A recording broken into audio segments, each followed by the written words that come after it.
All set to wrestle fam, my name is Jay and with this brief, let's start this video.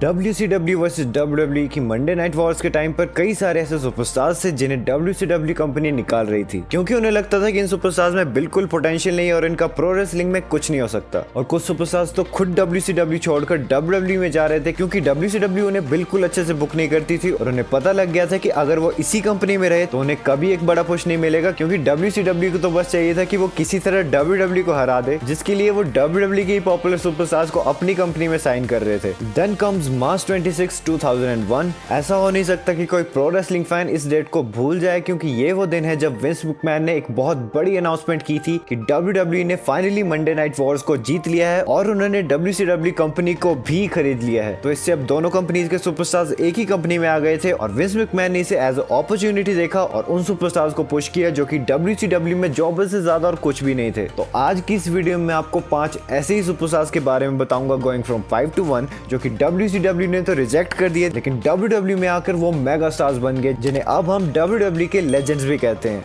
So now without wasting ज्यादा time let's get into this video. So let's start with superstar on number 5। He is Mick Foley. As we all know Mick Foley एक hardcore wrestler थे जिन्होंने हमें कई सारे brutal matches दिए और जब वो WCW में थे तब भी वो एग्जैक्टली वही काम किया करते थे और हमेशा अपनी बॉडी को ऑन द लाइन लगाते थे। बट WCW ने उन्हें कभी एक बड़ा सुपरस्टार नहीं देखा। इवन WCW के ही एक मैच में मिक फॉली ने अपना कान तक खो दिया था और जब उन्होंने WCW को इसका एक मेजर एंगल दिखाने के लिए कहा तो WCW ने सीधा मना कर दिया, जिससे फ्रस्ट्रेट होकर मिक फॉली ने उस कंपनी को हमेशा के लिए छोड़ दिया। लेकिन जब वो WWE में आए विंस मैकमैन ने उनके अलग अलग गिमिक्स के साथ एक्सपेरिमेंट्स किए और सरप्राइजिंगली उनके तीनों ही गिमिक्स बहुत पॉपुलर हुए जो कि थे कैक्टस जैक, मैनकाइंड और मिक फॉली। और WWE में भी उन्होंने हमेशा out of the world matches दिए हैं। अंडरटेकर और उनका हेल इन अ सेल तो आपको याद ही होगा और वो द रॉक को हराकर WWF चैंपियन भी बने थे और आज हम उन्हें WWE लेजेंड के रूप में जानते हैं। Okay now coming to the next superstar, he is the phenomenal one AJ Styles. जी हाँ दोस्तों, AJ स्टाइल्स ने कुछ टाइम के लिए WCW कंपनी में भी काम किया था। उनके इनक्रेडिबल एथलेटिसिज्म को देखकर WCW उन्हें अपनी कंपनी में लाई थी बट दिस ईयर वाज 2001 और तब WCW अपनी आखिरी सांसें ले रही थी। AJ स्टाइल्स को वहां एक टैग टीम में डाला गया था विद एयर पेरिस बट कुछ हफ्तों बाद ही WCW का एंड हो गया और WWE ने WCW को खरीद लिया और उसके बाद AJ स्टाइल्स ने वर्ल्ड वाइड भी बहुत नाम कमाया। एंड देन इन 2016 जब उन्होंने वर्ल्ड की top pro wrestling company WWE में अपना डेब्यू किया, WWE ने उन्हें हमेशा एज अ मेन इवेंटर ही देखा है और टॉप फ्यूड्स में डाला है। उसके बाद तो कितने सारे टाइटल्स उन्होंने जीते हैं, इवन अब तो वो ग्रैंड स्लैम चैंपियन भी हैं। ओके अब चलते हैं हम अपने नेक्स्ट सुपरस्टार की तरफ जो कि है as.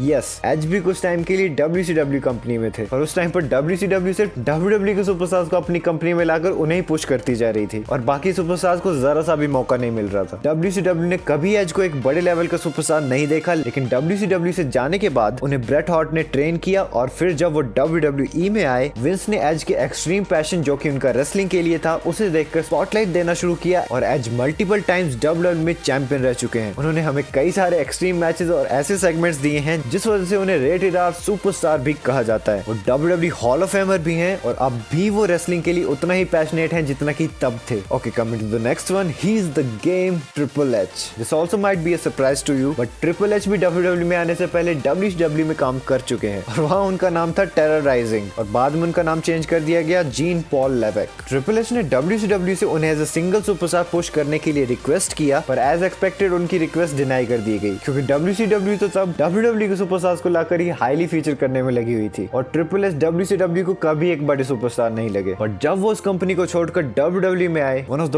Biggest superstar in professional wrestling history और अब तो वो WWE के एग्जीक्यूटिव वाइस प्रेसिडेंट भी हैं और आने वाले टाइम में शायद वो विंस मैकमैन की जगह भी ले सकते हैं। WWE के न्यू चेयरमैन भी बन सकते हैं। मुझे तो लगता है सबसे ज्यादा मेगा पुश Triple H को ही मिला है but no doubt he deserves it. Okay now the final superstar is the rattlesnake stone cold Steve Austin. Hell yeah, WWE को बैंकरप्ट होने से बचाने से पहले हमारे favourite stone cold WCW company में थे और ऐसा भी नहीं कि वो कुछ ही टाइम के लिए वहां थे, वो 4 सालों तक उसी कंपनी में एज अ जॉबर रेसल कर रहे थे। 1995 में एरिक बिशॉफ ने उन्हें कंपनी से निकाल दिया और कहा कि वो इन्हें एक मार्केटेबल स्टार नहीं देखते और इनके साथ काम करना भी बहुत मुश्किल है। इवन हल्क होगन ने भी उनसे WCW में मैच करने से मना कर दिया था क्योंकि हल्क होगन के लिए वो एक बहुत छोटे लेवल के सुपरस्टार थे बट लेटर उन्हें WWE ने साइन किया एंड रेस्ट इज हिस्ट्री। और आज भी WWE एरिना में कभी ग्लास ब्रेक की आवाज सुनाई देती तो सारे फैंस अपनी सीट से उठ जाते हैं। तो दोस्तों ये थे वो 5 ऐसे सुपरस्टार जो कि WCW ने तो रिजेक्ट कर दिए लेकिन WWE WWE में आने के बाद वो मेगा स्टार्स बन गए and that's the bottom line cause stone cold said so. अगर आपको ये वीडियो अच्छी लगी तो इसे लाइक कर देना और रेसलिंग रिलेटेड ऐसी बहुत सारी इंटरेस्टिंग वीडियोस के लिए चैनल को कर लो सब्सक्राइब और जुड़ जाओ रेसल फैमिली में। Until next time, this is जय लॉगिंग आउट।